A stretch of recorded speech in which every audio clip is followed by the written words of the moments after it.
की सब्जियों का खर्चा होता है, आलू और प्याज को छोड़ के हर सब्जी मैं अपने घर पे उगाता हूँ। और बच्चों को भी सिखा दिया, और बच्चे अपने आप कर लेते हैं, पत्नी अपने आप कर लेती है। और जो इस काम को नहीं सीखेगा, हम राहुल गांधी का मजाक उड़ाते रहते हैं, है ना? पूछोगा टमाटर कहाँ है, फैक्ट्री में होता होगा। अगर आपके बच्चे को नहीं मालूम है कि टमाटर कहाँ लगता है, जिस तरफ नस्ल जारी है, जिस तरफ, तो आपका बच्चा भी वही है। दुनिया में किसी और पे मत हंसो, खुद के घर में झांक के देखो, वहां भी कोई ना कोई बैठा हुआ है। बात पकड़ में आ रही नहीं आ रही? हम लोगों का तो मजाक उड़ा लेते हैं, लेकिन अगर मेरे बच्चों को नहीं मालूम गाजर कहाँ लगेगी, टमाटर कहाँ लगेगा, कैसे होता है, तो वो भी तो वही हो गया, राइट? इसलिए उन बच्चों को, अपने परिवार को बचाओ, अगली पीढ़ी को बचाओ, स्वास्थ्य को बचाओ, राइट? तो हरी संजीवनी से मेरे फार्म हाउस में मूंगफलियां होती हैं, मूंगफली बहुत सारी फसलें होती हैं। मूंगफली में इसमें जब हम डालते हैं, अड़ोस पड़ोस को मिलता है 6,000 रुपए क्विंटल का भाव, मेरी फसल को मिलता है 7,000 8,000 रुपए क्विंटल। वो इतनी उंगली से भी बड़ी मूंगफली, समझते हैं? गुजरात में है ना मूंगफली, ठीक है ना? और व्हाइट कलर की आती है, प्योर हरी सब्जी का। और वो है कितना का? 1,000-1,500 का। पूरे खेत में मुश्किल है 5,000 रुपए का लगता है, और मुनाफा होता है कई लाख रुपए का एक्स्ट्रा, भीड़ से अलग। तो आप लोग किसान हो तो सीखो उसको, नहीं नसीब में जब होगा वो तो होगा। तो गोबर कौन सा खाया हुआ है? नसीब का गोबर खाया हुआ है, क्योंकि गोबर खाना तो ढंग का तो खाए, राइट? सो उन चीजों से, उस मेंटेलिटी से 23 साल का अनुभव मेरा इसमें। 8-10 किलोमीटर पहले जमाने में, मतलब 10-15 साल पहले जब बहुत अच्छा भाग लेता था, अभी क्योंकि उम्र 56 साल की होगी तो बहुत ज्यादा ड्राइविंग मैंने अवॉइड कर रखी है, ट्रेन व्रेन से, प्लेन से चलता हूँ। तो पहले यहाँ पे कई बार डिस आता था, मैं जयपुर से गाड़ी लेके यहाँ रहता था, है ना, यहाँ से करके राउंड करके। तो 8-10 गाड़ियाँ, 10 लाख किलोमीटर गाड़ियाँ चला चुका हूँ, 15 लाख किलोमीटर ट्रेनों से चल चुका हूँ। एक बार 2-3 देशों की यात्रा समुद्री जहाज से की थी। सन 90 से लेके जब कंप्यूटर्स का इंडस्ट्री में जो कदम रखा, तब से लेके अभी तक 1,000 ज्यादा फ्लाइटें ले चुका हूँ, करीबन 30-32 देशों की यात्राएं कर चुका हूँ।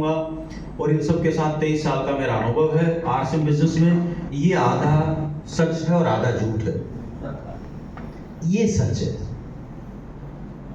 पूर्ण सच, जो समझ में भी आए। ज्वाइन किए हुए मेरे को इतने साल हो गए आरसीएम में, लेकिन काम कितने दिन आरसीएम में? काम क्या है? जब मैं किसी पीपल के छांव में, किसी की छत पे, 20 लोगों के सामने इस बोर्ड पे आरसीएम क्या, क्यों, कैसे हो बात करता हूँ, और लोगों को आरसीएम के बारे में बताता हूँ। काम तो वो है ना, मैं घर में पड़ा सोच रहा हूँ यूं होगा वो होगा, वो काम थोड़ी है। तो आपने किस चीज में आने के बाद काम, कितनी देर, पैदा होने के बाद कितनी देर काम किया, इंपोर्टेंट नतीजा उससे आएगा। तो अभी तक ऐसी होम मीटिंग जो है मैंने करीबन 2,500 की होगी। हर होम मीटिंग में आधा घंटा लगता है, तो 12 से 50 घंटे का वो काम हो गया। ये आज यहाँ पर सेमिनार है, इसमें 1-1.5 घंटा लग जाता है, 2 घंटे लग जाते हैं। तो ये अभी तक 500 की हो गई, तो मल्टीप्लाइड बाई 2 घंटे, 1,000 घंटे टोटल करेंगे तो 3,000 घंटे। अब 3,000 घंटे कितना समय होता है मालूम है? एक महीने में 730 घंटे होते हैं। यानी कि 23 साल पहले ज्वाइन किया था, और अभी तक अपने काम को काउंट करूं तो 4 महीने से ज्यादा नहीं होते। और इतने काम में मतलब अरबों रुपए आ चुके, मतलब करोड़ों रुपए आरसीएम दे चुका है, पूरे हिंदुस्तान में लोग जानते हैं। और आज मर भी जाऊंगा तो भी मेरी बच्चों को आगे से आगे, बात पकड़ में आ रही है? yes. तो आप ये मत देखिए आरसीएम कब ज्वाइन किया था, इंपॉर्टेंट ये है कि काम कितनी देर किया है। और जिस दिन उसके वैल्यू को निकालोगे, घंटों को निकालोगे, और जितने पैसे आए हैं उस घंटे से डिवाइड करोगे, आपकी आंखें गोल गोल फटी की फटी रह जाएगी। क्योंकि हर घंटे की जो कीमत आरसीएम से आप ले सकते हो, दुनिया में कहीं से नहीं ले सकते। पूरे साल खेती करते हैं, कितने की फसल बेची और पूरे साल के कितने घंटे काम किया, डिवाइड कर लेना, 5 रुपए घंटा आएगा। जो यहाँ पे 50,000 की नौकरी करते हैं, 200 घंटा किसी दफ्तर में काम करते हैं, 50,000 को 200 घंटे से डिवाइड कर लेना, कितनी वैल्यू आई? 150 रुपए घंटा, 200 रुपए घंटा।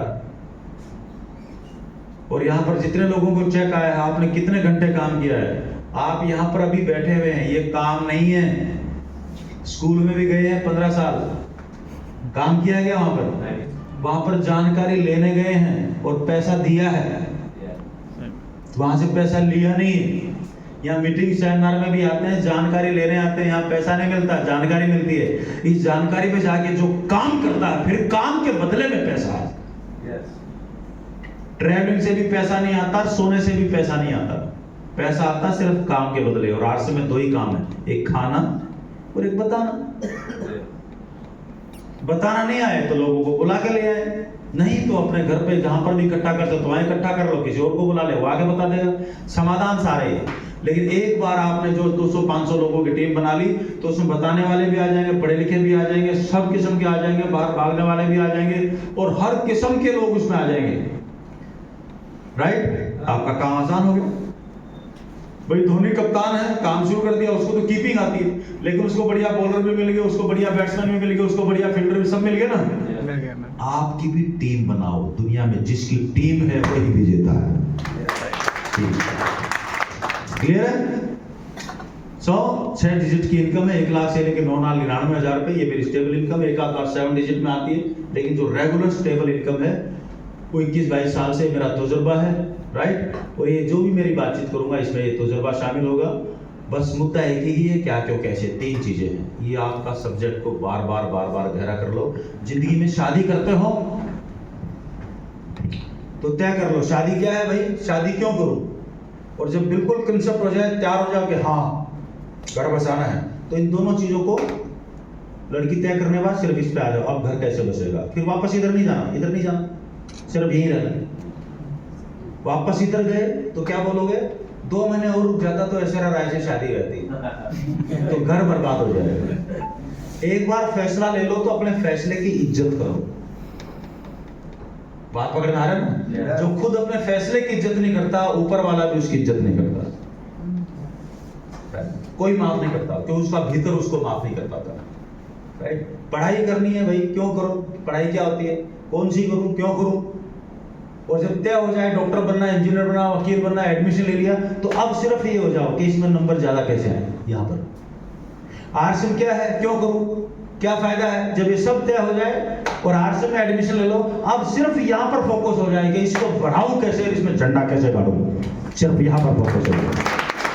हम क्या करते हैं, इधर काम करना शुरू करते हैं, इधर से एक और कंपनी वाला आया था कोई, अरे कहाँ लगा है आर्ट्स में, तो यहाँ तो देखो इतना जल्दी होगा नहीं, हमारे यहाँ पे ना एक ही रात में करोड़पति बनाते हैं और घर बार बर्बाद करके हमारे यहाँ पे आ गए। बात आ रही पकड़ में? और ये उल्लू का पट्टा, इसलिए आदमी जो है 2 ही वजह से मरेगा दुनिया में, एक लालच और एक अज्ञानता। इसलिए नॉलेज जरूरी है। और जब भी कहीं से कोई आदमी बोले और लालच मुंह से टपक गया तो समझ लो मौत आ गई, तय हो गया। राइट? तो 3 चीजें तो जीवन का मेरे हिसाब से सबसे बड़ा मौका है आरसी बिजनेस, क्योंकि हमारे दादाजी के पास ये मौका नहीं था, हमारे परदादा के पास नहीं था, क्योंकि हमारे जीवन काल में कंप्यूटर्स आए और कंप्यूटर्स की वजह से ये चीज पॉसिबल हो गई। राइट? आगे बढ़ो, जब मौके को पहचान लो तो उनसे सीखो जिनको आता है मौके को पकड़ना। एक बार बिल्ली चूहे को पकड़ ले, पूरा डीसा पीछे पड़ जाए, छुड़वा सकता है क्या? इसके सामने दूध रखो, अमरूद रखो, सेब रखो, पैसे रखो, तिजोरी खोल दो, छोड़ेगी? आपको अगर जिंदगी का सबसे बड़ा मौका दिखाई दे जाए तो हम कैसे छोड़ सकते हैं? अगर भगवान परमात्मा खुदा भी नीचे आ जाए तो भी नहीं छोड़ेगी मौके को। आप भी हर सिंह को ऐसे पकड़ो, भगवान परमात्मा खुदा कोई भी आपके सामने हो जाए, तब आपके हाथ से मौका नहीं छूटने पाएगा। तब ऊपर वाला इनाम देना शुरू करता है। स्कूल में पूरे साल पढ़ाया जाता है सबक, और लास्ट में आपको इनाम मिलता है, कितने % आए। जिंदगी इम्तिहान पहले लेगी, पहले इम्तिहान दे, इनाम बाद में मिलेगा।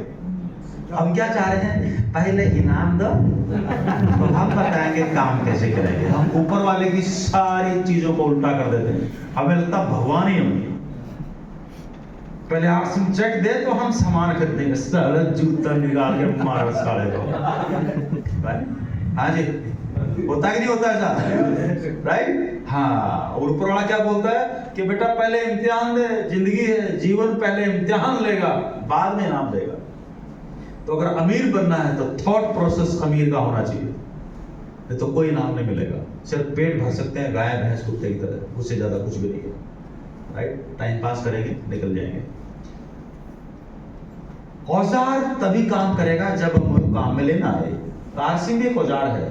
अपनी सफलता के लिए इस औजार को कैसे काम में ले सकते हो, ये आपको सीखना है, वो आरसी नहीं सिखाएगा। बात पकड़ में आ रही जी? सामान हेल्थ के लिए, इसकी वजह से, इसकी मदद से आप कितना बड़ा एम्पायर खड़ा करते हो, ये आपका डिसीजन है। ये आदमी बहुत मोटिवेटेड है, मैं यूं कर दूंगा, मैं वो कर दूंगा। इसका काम क्या था? गुब्बारे फुलाना। मेले में गुब्बारा फुलाता था। बात है, इतना मोटिवेट हो गया कि मैं ट्रक के टायर में हवा भर दूंगा। भर पाएगा? इसके फेफड़े फट जाएंगे, मर जाएगा साला, लेकिन कभी हवा नहीं भर पाएगा। हम भी कई बार इमोशनल डिसीजन लेते हैं ऐसे ही। बात पकड़ में आ रही ना? तो इमोशनल जो होता है उसकी मौत ऐसे ही होती है। इंपॉर्टेंट है औजार को सही तरीके से काम में लेना, राइट? ये स्क्रू खोलना है तो स्क्रू ड्राइवर से खुलेगा, ये चाबी से नहीं खुलेगा। ये माइनस वाला स्क्रू ड्राइवर से तभी खोल पाओगे ना, या दांत से खोल दोगे या हाथ से खोल दोगे। तो सही टूल चाहिए। और हम सबको लोग कौन है? हम सब लोग यही है, जितने भी लोग बैठे ना, हम सब यही है। या तो नौकरी कर रहे हैं प्राइवेट सरकारी, या किराने दुकान कर रहे हैं, या खेती भैंस पाल रहे हैं, समोसे या इस किस्म की चीजें कर रहे हैं। और इन सबको हम क्या बोल देते हैं? ऐसी कोई दुकान खोली तो हम क्या बोलते हैं? क्या कर रहे हो? हम बिजनेस कर रहे हैं। क्या कर रहे हैं? लोगों को पता ही नहीं कि बिजनेस होता क्या है।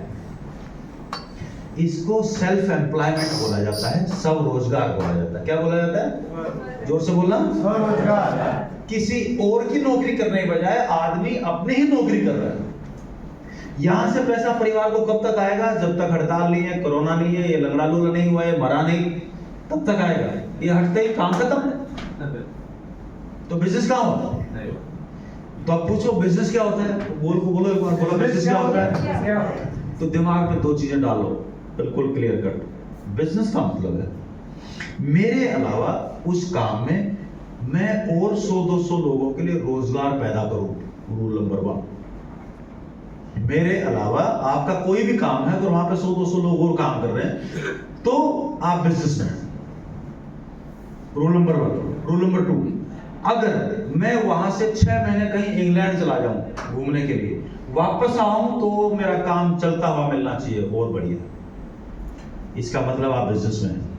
अगर ऐसा नहीं है तो आपके साथ कुछ भी अनहोनी होते हुए ही परिवार के साथ अनहोनी हो जाएगी। Game over. क्लियर है? और सदियों सदियों ऐसा नहीं हो, वो रास्ता आपको आरसम देता है कि आप सदियों सदियों के लिए ऐसा बिजनेस खड़ा करते हैं। कैसा? ये होता है बिजनेस। मान लो कोई टायर की फैक्ट्री है आपके डीसा में, उसमें कितने लोग होंगे? हजारों लोग होंगे। कोई 10,000 का काम कर रहा है, कोई 20,000 का ले रहा है, कोई 30,000 ले रहा है, कोई चौकीदार का काम कर रहा है, कोई कलर का काम कर रहा है, कोई वकील का काम कर रहा है, कोई क्वालिटी इंजीनियर का काम कर रहा है, कोई कुछ कर रहा है। हर किस्म का आदमी इधर है ना? यस और नो? हर किस्म के लोग हैं। आरसीएम बिजनेस में भी, राइट? मान लो जैसे आपके बीच में अभी तो गणपत भाई का मतलब बहुत बड़ा लेवल टेक्निकल है, पर्ल स्टार पर है ना? ये अल्पेश भाई होने वाले हैं टेक्निकल थोड़े दिन में, तो उसी की प्लानिंग के लिए मैं यहाँ पर आया हूँ। आप भी तो आपकी टीम में कितने लोग हो जिनके 500 रुपए के चेक जा रहे हैं? कितने लोग हो जिनके 1,000 के चेक जा रहे हैं? कितने लोग हो जिनके 5,000 के चेक जा रहे हैं? कितने लोग, कई लोग होंगे जिनको 10-20 हजार के चेक जा रहे होंगे। बात आ रही पकड़ में? कई लोग होंगे जिनका 30,000 का 40,000 का चेक जा रहा होगा। तो अपने अलावा कितने लोगों के लिए रोजगार खुल गया? फैक्ट्री कैसी होती है? रूल नंबर 1, अपने अलावा, राइट? और अगर अभी गणपत भाई 2-4-6 महीने के लिए बाहर चले जाए, आपको क्या लगता है उनका चेक बंद हो जाएगा? ये 2 कंडीशन ये मौका देता है कि आरसीएम के अंदर लोगों ने सिर्फ सामान खरीद के 5 साल, 10 साल, 15 साल, 20 साल, 23 साल, 24 साल, इस साल 24 पूरे हो गए, अगले साल 25 हो जाएंगे अगस्त 2000 में। इन सालों में लोगों का जो टर्नओवर, अभी जैसे गणपत भाई टेक्निकल है, तो जो छोटा ग्रुप है उसका 5 लाख, बड़े वाले का हो सकता है 8 लाख, 10 लाख, 15 लाख, 20 लाख, कुछ भी हो सकता है। तो कुल मिला के 10-15 लाख रुपए का टर्नओवर मल्टीप्लाई कर दो 12 से, कितना हो गया? 2 करोड़। 2 करोड़ की दुकान इसमें डीसा में ढूंढो। कोई बीज का काम करता हो, कोई टायर का, कोई कपड़े का, कोई इधर का, जो भी आपका मिलने जुलने वाला, उससे पूछो कि भाई साल में कितना टर्नओवर है। अब वो 2 किस्म के बिजनेस कर रहा हुआ है, तो थोक का व्यापारी होगा तो 2% का व्यापार है, और रिटेल का व्यापार होगा तो 7-8% का व्यापार है उसका। बाकी जो बिजनेस रहेगा स्किल बेस्ड, जैसे मेरा कंप्यूटर का काम हो स्किल बेस्ड है, डॉक्टर का काम हो स्किल बेस्ड है, ये आदमी बीमार है, इसका ऑपरेशन करना है, वो फिर अथा मार्जिन, वो बिल्कुल स्किल बेस्ड काम हो गया। बात पकड़ में आ रही ना? राइट। जब आप सामान का लेन देन करते हैं तो दो ही काम हो गए। तो जितने भी बाजार में दुकानें खुली बैठी हैं, तो वो क्या करेगा, आप उनसे पूछना 2 करोड़ का टर्नओवर कितना, तो पैसे लगा के बैठा है, 2-4 छोटू रखे हुए हैं, कितना अकाउंट्स और सीए और इनका लेना देना है, और जब लास्ट में उसका प्रॉफिट निकलेगा, अगर 7% मार्जिन हाथ का 14 लाख, उसका नेट प्रॉफिट निकालोगे तो 14 लाख में से माइनस कर दो। तो जो आदमी 50 लाख रुपए लगा के बैठा है, पूरे दिन धंधा कर रहा है, और घर में जाने की जिसको फुर्सत नहीं है, बीवी से मिलने की जिसको फुर्सत नहीं है, बच्चों के सिर पे हाथ फेरने की जिसको फुर्सत नहीं है, आखिर में देखोगे तो साल के 5 लाख रुपए निकलेंगे। और हम उन लोगों से इंप्रेस हो जाते हैं, बड़ी गाड़ी, बड़ा शीशे वाला, अरे उधार का भी हो सकता है, लोन का भी हो सकता है। सीए किसी आदमी से प्रभावित नहीं होता, वो सिर्फ बैलेंस शीट से प्रभावित होता है। और हम लोग जिसके पास भी बड़ी गाड़ी घोड़ा देख लिया, उसी से आंखें, बहुत बड़ा आदमी है। बड़ा आदमी कौन है और कौन नहीं है, वो सीए से सीखो, चार्टर्ड अकाउंटेंट से सीखो। वो किसी के बाप से प्रभावित नहीं होता, क्योंकि वो आंकड़ों पे जाता है, वो डेटा पे जाता है, और हम शक्ल पे जाते हैं। तो शक्ल पे मत जाइए, ये अकल बराबर में लिखी होती है, इसमें ऊपर जाइए, वो बैलेंस शीट इधर लिखी होती है। हाँ जी, यस और नो? हाँ। आपके घर में लड़का है या लड़की है? अब मुझे एक चीज बताओ, अच्छा उधर है, वो देना मेरे को। उनके रिश्ते की बात आप करोगे, मैं उधर जाता हूँ, बात कर इधर आता हूँ। आज आरसी में 100 करोड़, 200 करोड़, 500 करोड़, 1000 करोड़, 1500 करोड़, 2000 करोड़, 2500, 3000 करोड़ की लोग फैक्ट्री खड़ी कर चुके अपनी। और सरकार क्या बोल रही है, अगले 10 साल में, अभी पूरे देश की इंडस्ट्री करीबन 15,000 करोड़ की है, जिसमें 3-4 विदेशी, 3-4 देशी कंपनियां ढंग से, 30% हिस्सा उसमें आरसीएम का है पूरी इंडस्ट्री का। अगले 10 साल में करीबन 1 लाख करोड़ के आसपास चला जाएगा, उसका 30% हिस्सा आरसीएम 30,000 करोड़ में चला जाएगा। राइट? तो कितना होगा? 60 गुना, 70 गुना। इसी स्पीड से अगर चलते रहे, थोड़ी स्पीड पकड़ी, आज 2 करोड़ का है तो 60 गुना कर दो, 612, यानी कि 150 करोड़ का कारोबार होगा इसका, अगर इस साथ में चलता रहती है। अभी लिख लो उस बात को, 10 साल बाद तो 150 करोड़ की फैक्ट्री यूं ही पूरे खानदान के टाके खुले। आप क्या खड़ा कर सकते हो अपने बच्चों के लिए? इस काम को सीरियसली लो। हम क्या करते हैं, ना कमीज बदलते हैं, ना छाती के बटन बदलते हैं, मतलब छाती के बटन खोल के घूमते रहते हैं सांड की तरह। भाई भाई केम छो, मजा भाई, राइट? अरे खेत में किसानी कर रहे हैं तो समझ में आता है, जब आप बिजनेस के लिए निकलते हैं तो आपका गला बंद होना चाहिए। किसी से वसूली करने निकले क्या? फिल्म में वसूली का रोल है क्या? वो कॉमेडी मूवी आई थी ना, वसूली, लोगों से वसूली करता है, राइट? छाती का बटन वो खोल के चलता है जो हफ्ता मांगता है, 100 रुपए, 100 रुपए, 100 रुपए, 100 रुपए है, हफ्ता दे, हफ्ता दे। तो हुलिया तो बना रखा हफ्ता मांगने वाला, और बनना चाह रहा है बिजनेसमैन। दोनों का तालमेल नहीं है। अगर योगा गुरु बनना है तो बाबा रामदेव की तरह लाल कपड़े पहनो, किसान करनी है तो कुर्ता पजामा पहनो और अपना गमछा रखो, हुलिया किसान का तो किसानी करो। शादी करने जा रहे हो तो सहरा गहरा पहनो, है ना? यूं कच्चे बनियान में आके बैठ जाओगे कि शादी करने के लिए? होगी क्या? तो हर जगह की एक वेशभूषा है। तो अगर आप बी प्रोफेशनल, अगर आप किसी काम को सीरियसली कर रहे हैं तो उस वेशभूषा का सम्मान कीजिए। बात पकड़ में आ रही है? यस। अगर ऐसी फैक्ट्री आपको खड़ी करनी है तो आप कर सकते हैं। मौका और औजार आरसीएम नाम का आपके पास है। एग्जाम्पल पूरे देश में भरे पड़े हैं, कई एग्जाम्पल आपके सामने खड़े हैं। इच्छा है तो देख लो, नहीं इच्छा है तो मत देखो। हमारा काम है लोगों को बताना, कौन लेगा कौन नहीं लेगा हमें नहीं मालूम। 23 साल में सिर्फ अपने आप को बोला है। मैंने तो गणपत भाई को भी नहीं बोला आप कर लो, शोएब भाई को भी नहीं बोला आप कर लो, कभी नहीं। आप भाई से पूछ लो, कभी नहीं बोला कर लो। इस दुनिया में सिर्फ अपने आप को बोला है मैं कर लो, बाकी सब लोगों को जानकारी दी है। ये है मौका आपके पास है, जिसको समझ में आता कर लेगा, जो नहीं करे वो भी दोस्त, जो करे वो भी दोस्त। लेकिन टाइम कहां जाएगा? जो कर रहा है उसके साथ मिलकर उसके ऊपर टाइम डालेंगे। मुद्दा सिर्फ हमारे साथ कोई नहीं जुड़े तो हमारा दुश्मन हो जाता है ना। पहले तो एटीट्यूड बदलना पड़ेगा। दूसरा, मैं जो काम कर रहा हूं, मेरी अगर शादी हो गई है और कोई पड़ोसन आ जाएगी लाइन मारेगी, आपको क्या लगता है अपना घर बर्बाद होने दूंगा? अगर मैं आरसीएम कर रहा हूँ, कोई हरामजादा उल्टा पुल्टा प्लान लेके मेरे सामने आ जाए, आपको क्या लगता है मेरे आरसीएम के साथ मैं समझौता, अपने मेहनत के साथ समझौता नहीं दूंगा? जिस आदमी अपना मान, अपना जो मिशन लेके चला है, उसके सामने सारा मतलब कोई आने से भी पहले पेशाब करता 100 बार। इन 24 सालों में किसी की हिम्मत नहीं कोई आदमी आके दूसरी कंपनी का नाम ले दे मेरे सामने। जिस दिन ये कैरेक्टर आपका हो जाएगा, उस दिन सारा लोग आपके नाम से क्या, आपके कई फोटो लगा के भी आपका बिजनेस हो जाएगा, क्योंकि पहले मजबूती खुद के भीतर में बनेगी। आरसीएम करना शुरू करते हैं, 55 कंपनियों की लिस्ट लेके बैठते हैं, भैया ये करो, ये इसमें ऐसा है, इसमें ऐसा है, अरे तेरे यही काम है क्या? शादी हो गई है, लड़कियों की लिस्ट बनाना छोड़। हाँ जी, तो लोग उन्हीं के बर्बाद होते हैं, घर उन्हीं के बर्बाद होते हैं, ठीक है, घूमते रहते हैं। इसलिए वर्ड को समझिए। ये 2-4 फोटो ले देना भाई मेरे को मीटिंग के, स्लाइड इसमें एक देखिए, यहाँ पर क्या लिखा है, अंडरस्टैंड, समझिए क्या है मोटिव एंड मोटिवेशन। जीवन का मकसद क्या है और मोटिवेशन क्या है, दोनों में फर्क है। आरसीएम में जब हम आते हैं तो हम क्या लेके आते हैं, मकसद क्या है, पैसा, वो बिल्कुल ही गलत मकसद है।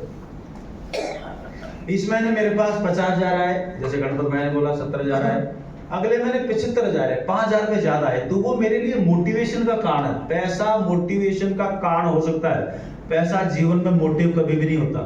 घर क्यों बसाया था, पैसे के लिए या सुख शांति के लिए?